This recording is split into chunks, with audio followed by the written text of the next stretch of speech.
Hello everyone and welcome to Don't Be Bored. Today I'm joined by James Baker, the designer of EOS Rise. This is a cooperative sandbox style game that actually crowdfunded successfully last year. So welcome James, please introduce yourself and tell us a little bit about the game. Yeah, so my name is James Baker, and I created Project EOS Rise. It's a 1 to 4 player cooperative space adventure game. We kickstarted in November of 2022, and yeah, it's been about 4 years in the making. So I'm really glad that we funded, and here we are today with the game on the market and available to everybody.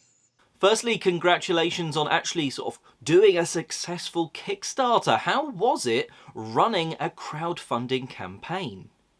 Stressful. I spent a lot of time learning and building towards the launch. I did my best. I did the best I could to sort of math it out, to kind of understand how many backers I would need before launching, and then made sure that I spent a lot of time sort of reaching that community size goal and providing something that was going to be exciting for them. So it was stressful. It was stressful. We didn't quite reach funding on day one, and that was stressful. But I decided to keep the campaign going as long as I could to tough it out and fight for it, and that's exactly what we did. And by the end of the campaign, we ended up crossing the finish line, and yeah, here we are today. So I can't thank the backers enough.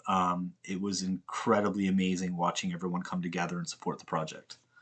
It sounds like the stress was in the end worth it, so that's really good. Now, you've gone down the self-publishing route. What sort of tips would you have for designers out there that also want to sort of follow in your footsteps and go down that self-publishing route?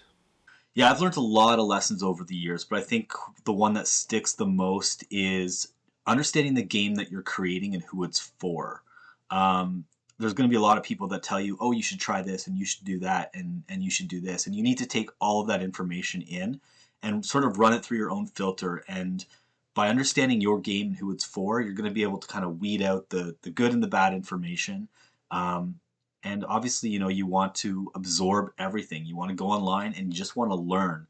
I spent a lot of time because this was my first game that I've ever published. I have a marketing background, but I have no background in game design at all. I knew that I had a bit of a knack for it, but I didn't know how to design a game. So I spent a lot of time just absorbing and learning everything. And I think that's what you got to do is you need to you need to see what's out there on the market that is similar to what you're doing and find the best of the best, and then take that, and that's going to be your sort of quality standards, your bar. And then everything you do, you're going to kind of reference, um, I would say, other projects that you look up to that are similar to yours, so that because there's a lot of products on the market and you need to be the best to stand out. So you need to have that check and balance to kind of know what's going on.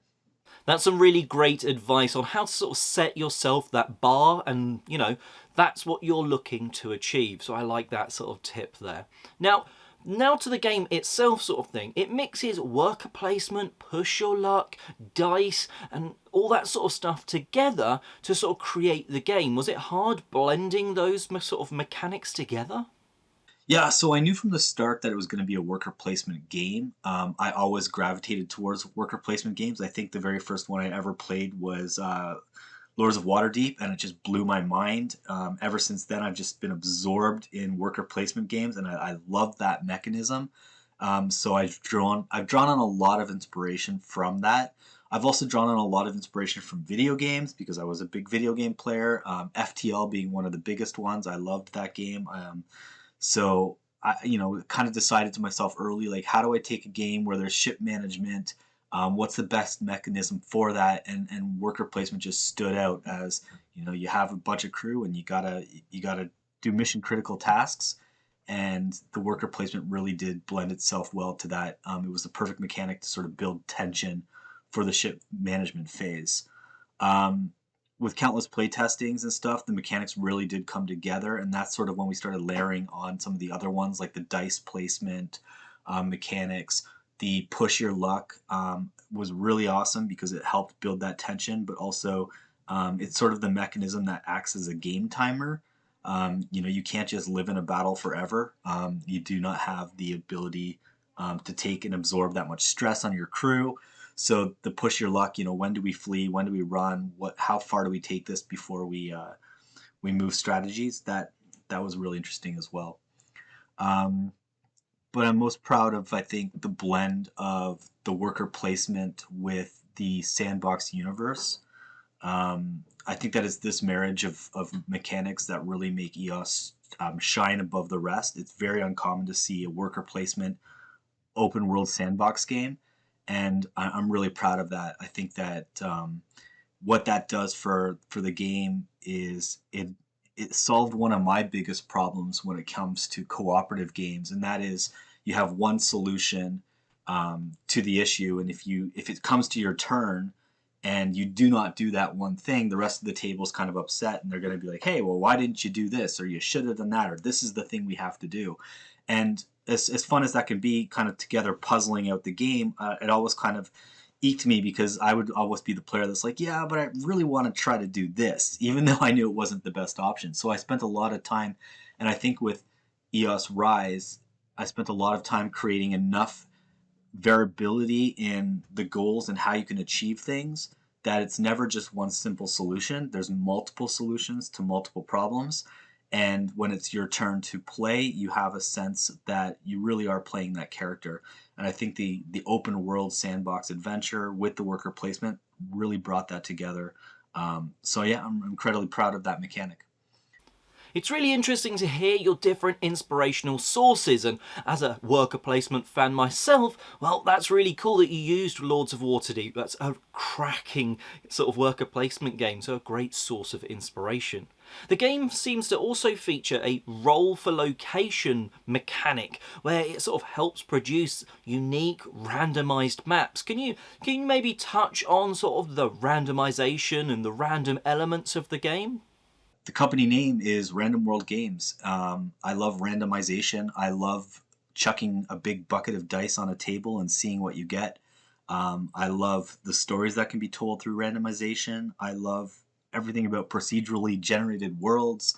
That's the space that I live in. So yeah, there's definitely randomization in Project EOS Rise, but even though there is luck involved, I've spent years developing this game and a lot of time in mitigating that luck and or providing information. So I think that, you know, when something happens in a game, especially with Project EOS Rise, and let's say you start the game and you have some really late level ships surrounding you at the very start of the game, you may throw up your hands and be like, "Oh, this is poor luck for me." But that to me is sort of where the fun is, because I've then provided all the information so that players can make decisions on how to deal with that situation. So it's never just, oh well, this happened to me. It's commonly, if you're going to go up in the early game against some late level ships, you knew, or the information was available to the players to make a decision on whether or not they even wanted to engage. So as an example with EOS Rise, in this situation, you're told how far the late level ships can move, the odds of them attacking, the odds of the damage they're going to do, so that you can take all this information in and go, okay, even though this is the first round and I'm surrounded by these ships, we can escape, we can do something, or we can engage and then flee, or so there's lots of ways to mitigate luck. I don't think it's just there's luck involved in the game for sure, but there's so many different ways to mitigate that luck, and I think that's very important. With every game design I do, it's not always going to be like, oh well, there's the luck, I'm dead because of the luck of the dice. Like it's not going to come down to that. I spent a lot of time developing mechanics so that players have all the information they need to be able to sort of game the luck, game the system. I hope that answers the question. So random but with limits. I really like that. Where could people go to find out a bit more about the game? Yeah, so the game is currently available with a limited quantity at randomworldgames.com. It's available pretty much worldwide. If it's not available in your country, just send us a little note, and I'll do what I can to make some adjustments in the back end and get you the game. I'm just really really excited for people to get this game to the table. And before you go, James, a sort of little fun one that I like to throw in. What game has the best meeple in it? Best maple, I'm gonna say all of those little Vikings in Raiders of the North Sea or any of the North Sea sagas. I love those little Vikings. I feel that they're so simple, and but yet they just open up your imagination. So when you're playing any game of North Sea, those little Vikings, they become fearsome warriors. They become so many different things. Yeah, they're just great. And well, that about wraps us up today. Thank you very much, James, for popping on and answering the questions. Thanks for having me. Bye. And well, goodbye from me as well. Links are going to be in the description box, so you don't have to go and search for them. You can go and find out a bit more about the game there. And well, until next time, have a great day gaming.